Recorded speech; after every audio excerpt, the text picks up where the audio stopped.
Hello and a very good afternoon to all our viewers. Welcome to this special session on World Hepatitis Day. Both pathogens and non-infectious agents cause hepatitis. However, hepatitis viruses A, B, C, D, E are the most common causes of hepatitis worldwide. To help you stay updated with the latest approach for diagnosing and treating hepatitis, we bring to you an exclusive World Hepatitis Day webinar by pediatric hepatology and liver transplant pioneer, Dr. Neelam Mohan. Welcome, ma'am. Thank you so much. It's really a pleasure to be back in Doc Praxis, something which is being viewed by maximum number of doctors nationally. Thank you. Dr. Neelam Mohan is the Director of Department of Pediatric Gastroenterology, Hepatology, Liver Transplantation at Medanta the Medicity Hospital in Gurgaon. She's a pioneer of pediatric hepatology and liver transplantation in India. She has performed several pioneering liver transplantations, including the world's successful liver transplant in the lightest baby of 2 kg and the world's youngest dominant liver transplant as well. In addition, she's the president of the Commonwealth Pediatric Gastroenterology and Nutrition Society and advisor to Pradhan Mantri Jan Arogya Yojana as well. She has received the various prestigious awards, including the BC Roy Award from the President of India and the National Healthcare Award. In addition, she runs a free clinic and conducts medical camps to treat children and liver-related diseases and thalassemia. And she's been very, very kind towards Doc Plexus and helping us create some major clinically rich content for our website. Hello, ma'am, and over to you. Thank you so much. It's indeed a pleasure to be on this lovely day, the World Hepatitis Day, because I'm really fond of liver and I wait always to give this message. I just want to say one thing, though the topic I chose was hepatitis, ABC of hepatitis. I just wanted to say that why do we celebrate Hepatitis Day? And what's so beauty about it is that we really need to understand that this is not something which is related to a city or a state or a country. We are dealing with a global epidemic. And when we talk about a global epidemic, what we need to realize is that unless I work hard globally and we all work hard towards increasing the awareness and making it sure that people are able to communicate to each other the importance of prevention. And therefore, for doctors, this gets very important to understand. So let me just give you a few tips. Hepatitis A, B, C. Hepatitis A, we know that in India, we were talking about high endemicity, which means more than 90% are positive by age 10 years. But I think we are now marching in a lot of zones towards intermediate endemicity, which means by the time you get seropositive, only 50% are positive by unlike the West, where you have low or very low, that means it is not endemic. So when they travel to us, that's where they say that we are going into an endemic zone. What is the impact? So the impact is that those doctors who've been practicing for decades, it's important for them to understand this fact about hepatitis A, that the low socioeconomic regions, they actually develop it before 5 years, and they're usually asymptomatic and less severe. But in high income region, they have low risk of hepatitis A. That means when you get it, they do not have protective antibodies. The chances of getting them clinical jaundice and even fulminant failure would obviously be higher because there's no seroprotection for them. So when I said that there is a transition in India from high to intermediate endemicity, that means paradoxically what we are going to see, we are seeing an increase in the incidence of clinical significant hepatitis A. And in children, you get sporadic viral hepatitis and both fulminant hepatic failure. It is transmitted by fecal-oral route. Incubation period is 2 to 6 weeks, on an average 3 to 4 weeks. And the incidence is strongly correlated with the access to clean water and adequate sanitation. WASH, wash, water, hand hygiene, safe water, sanitation, all this that we are talking about. And in 2016, WHO said that almost 1.5 million cases of clinical hepatitis A occur. Asymptomatic ones are quite often in the higher, in the low socioeconomic regions. So either you get symptomless, this is what I want to say, asymptomatic, or you get bit subclinical, or you get ectohepatitis with jaundice. And often in less than 5-6 years, children are asymptomatic except a little, malaise and lethargy, and may go unnoticed. But in older children, typically, like more than 70%, just the opposite of that, they have very high symptomatic. And remember, the mortality increases as you get older. That means in younger children, if the mortality is 1 in 1,000, in older children, the mortality, like in adults, is 1 in 100 if you develop a liver failure. And I mean, 1 in 100 tend to develop liver failure. So this is quite high. So this is what I'm just trying to say, that we've done like 400 liver transplants in children. And out of that 400, nearly 28% of them who had presented with liver failure due to metabolic causes or others. And hepatitis A alone was seen in 12%, and another 5% was hepatitis A and E together. So it is definitely an important cause of fulminant hepatic failure and liver transplantation in children. This is what I'm trying to highlight.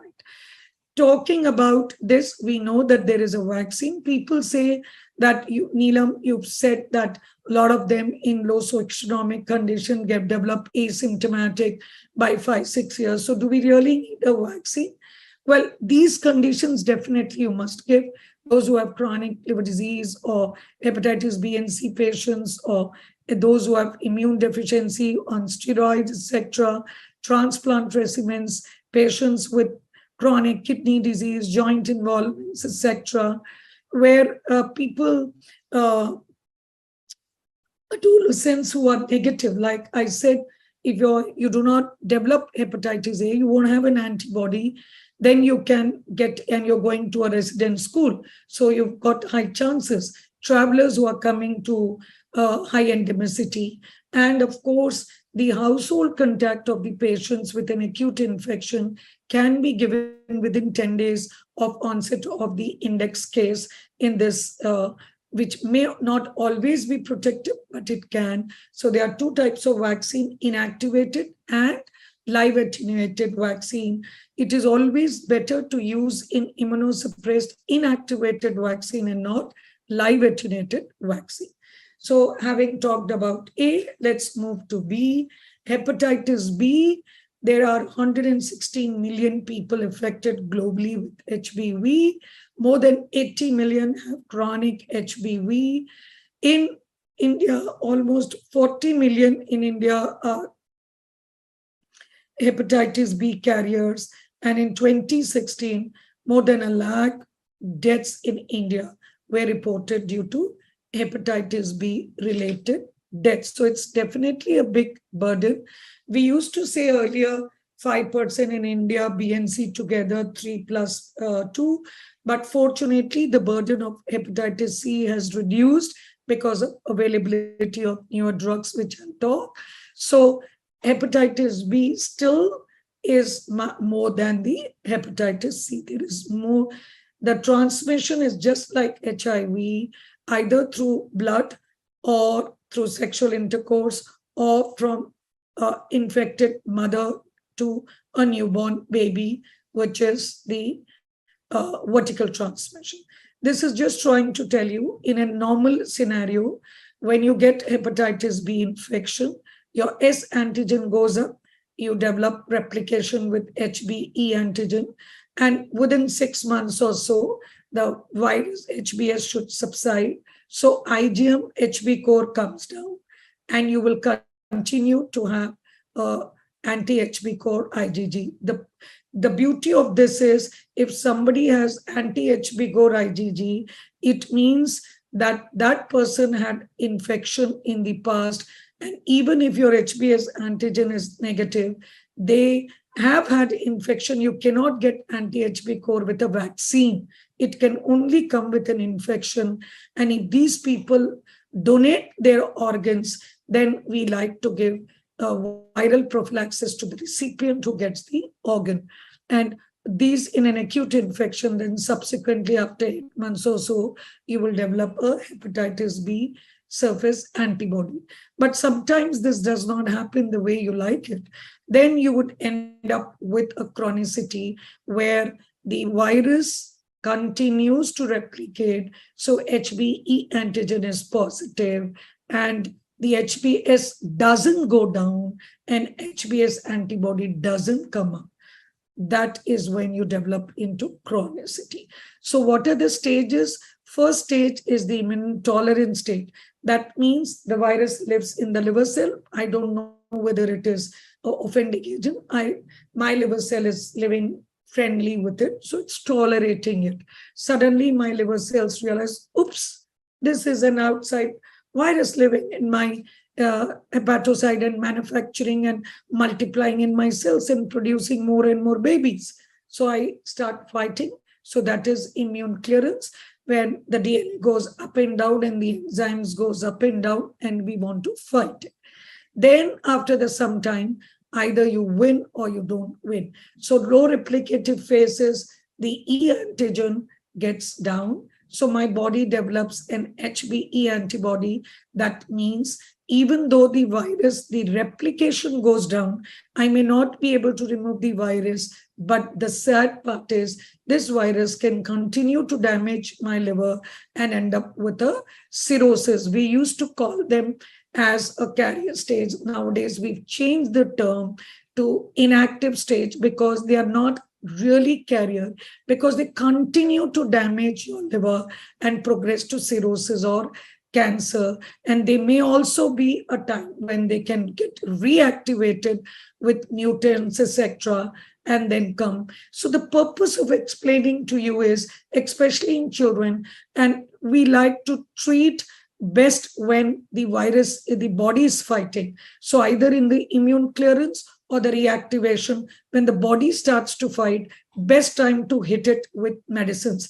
When the body thinks it to be a friend, like immune tolerant and low replicative phase, your medicines are not going to be very effective. My dream would be to just get rid of HBs antigen out of the body and get an antibody. That and so that my virus does not progress to complication like cirrhosis and cancer.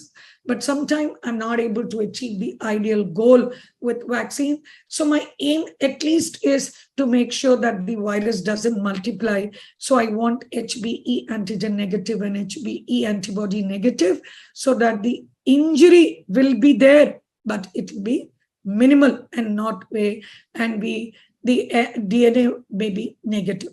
So the treatment options, I cannot go gaga with the newer agents. The recent ASL guidelines has talked a lot of newer therapy that is available and yet not open. We are doing a lot of studies. Till now, the antiviral therapy, they are sadly effective more when you give them, and when you stop, they can come back. That is the drawback. So you give them a little longer.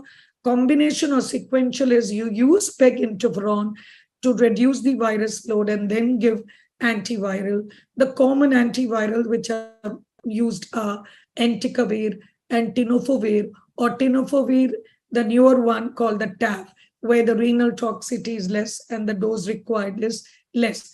And these are the ones which are more, and the cheaper one is lamivudine, but it gives rise to mutants. So you need to decide based on this thing what antiviral, and it's always nice to refer to a liver specialist for that.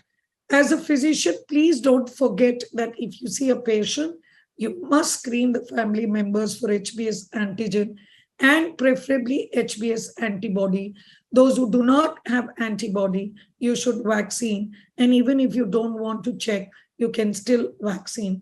Don't forget, all pregnant women must be screened for hepatitis B and C, because in a pregnant woman, if she's B or C positive, you don't need to terminate, you don't need to abort, but you need to give antiviral therapy to mother so that she does not transmit the infection to the newborn.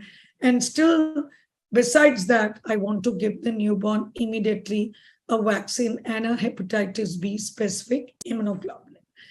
What is hepatitis C marching towards A, B, and C? This also, that's a DNA virus and an RNA virus. This also has a similar mode of transmission like B. Globally, we have conquered quite a lot, and the estimate has come down to half of B, that is 58 million, and 1.5 million infections do occur. And there are 3.2 million adolescents and children with chronic hepatitis C infection. And in 2019, the deaths, please note, the deaths were more with hepatitis C than with that, because they often give rise to cirrhosis and cancers, etc. But the good news I'm sharing with you is the antiviral medicines can cure more than 95% of a person with hepatitis C. The newer drugs, which are called as the direct acting antiviral agents, where they are able to give, and also but we used to think they're not accessible, and I'll talk a little later about it. The main natural history is that you don't know when you get exposed. Either you may resolve, but majority, 80%, do not resolve. They get into chronicity, and over the next 20 years, you progress to cirrhosis, and 1/4 of them can progress to cancer. And so this is the time you need them. So this is the beauty, the direct acting antiviral agents. Now, earlier we used to check genotypes because the drugs used to be effective for one genotype. There are more than 6 genotypes. But the good news is there are newer drugs which are effective against any genotype. We give quite often sofosbuvir and veltasvir. The duration is 12 weeks in non-cirrhotic, and we double the duration in cirrhotics. The cost in India, please listen carefully. If you Google, you'll see the cost, dollars, lakhs, and you can get worried. Please don't get worried. The cost is a minuscule 8,000 rupees per month that is available. And in many states, government, like in Punjab, etc., government gives free treatment where it is drug. There are other drugs like ledipasvir, lesipravir, etc., but leave it for the experts to look into this. And peginterferon and ribavirin are alternate options in smaller children. We now use, even more than 6 years, we use the antiviral agents even in children. My dear colleagues, I want to sum up by giving you some prevention methods. Don't share toothbrushes, nail filers, razors with anyone. These please, this would be an important questions you would ask. Don't ignore changes like fatigue, malaise, loss of appetite, because you don't self-medicate, consult a physician. This could be early signs of liver disease. Be careful when you're going for a nose piercing, body piercing, tattoo, ear piercing. You need to be very sure about the precautions, needle, etc. Did you know that a dried blood sample can have a virus, hepatitis B, living for 7 days and up to 6 weeks in hepatitis C? So even a dried, you may change the blade, but if the kid, the razor, had a dried blood sample, you could still get it, and in a nail filer or this thing. So please, these are the things that you do not know, where you can get accidental and without you even knowing that you get an exposure. It is said that 9 out of the 10 people walking don't even know that 9 out of the 10 people who have hepatitis B or C don't even know that they have it, because it's usually asymptomatic initially. By the time you develop symptoms and signs, you are usually in an advanced stage. Often you get to know when you're donating a blood, or you're going for a checkup, or you're screening your family members, etc. So this is the time that you realize that you are, those who are very health conscious, believe in their health checkups and all, and doctors especially, do they check their antibody and these there. You must check for a pregnant lady. You must check for BHC and take precautions in the last trimester. Give antiviral and hepatitis B vaccine and immunoglobulin B to the baby. You must screen family members when you get to know somebody is positive, and you can use vaccine for Hep B. You don't have a vaccine for Hep C. Use gloves when in contact with someone's blood. And if you don't have it, just use a handkerchief or something when you're helping a friend, or someone. Throw things like blood chain tissues, pads, etc. in rubbish bins where others can't touch them. Clean woods with antiseptic. Follow safe sex rule. Unprotected sex with partners who you're not sure with can be a very important source. So there was a lot of education for truck drivers about this. And every time you get injected, insist on a safe injection, the needles, etc. Be careful about equipments in dental procedures, dialysis machine, etc. So thank you for having me over.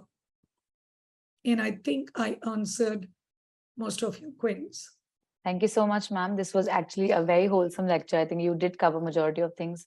If this is okay, I think I would just like to ask you one question. And if you could just, Sure. so regarding what advice should general physicians give their patients to keep their liver healthy and free from major ailments? Just let me get back into. I'm not able to stop sharing it. Okay. Yeah. Okay. Yeah. So what physicians should do is that, especially when they get an opportunity, I was talking about screening, like you must tell them don't go to blood from unregistered centers. And if somebody is complaining of malaise, lethargy, etc., you can check for hepatitis B and C.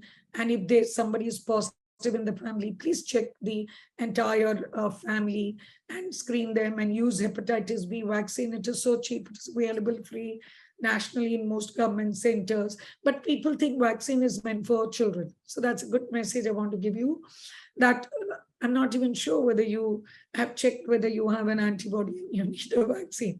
So forget others, they must be for people on the screen with me. So it is always nice to go in for vaccine, whether adults or children. It's a cheap vaccine for hepatitis B.